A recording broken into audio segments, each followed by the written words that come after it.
the internet is not a static thing.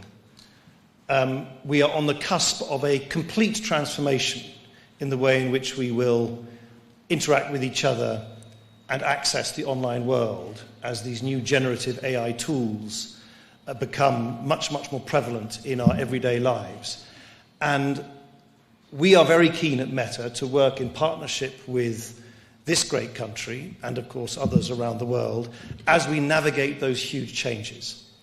And that involves understanding what the new infrastructure needs are. There is going to be an explosion, for instance, in the construction of AI data centers and AI infrastructure required to build the underlying foundation models that drive artificial intelligence now into the future.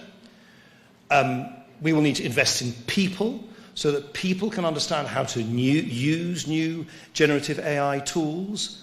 We are very proud at Meta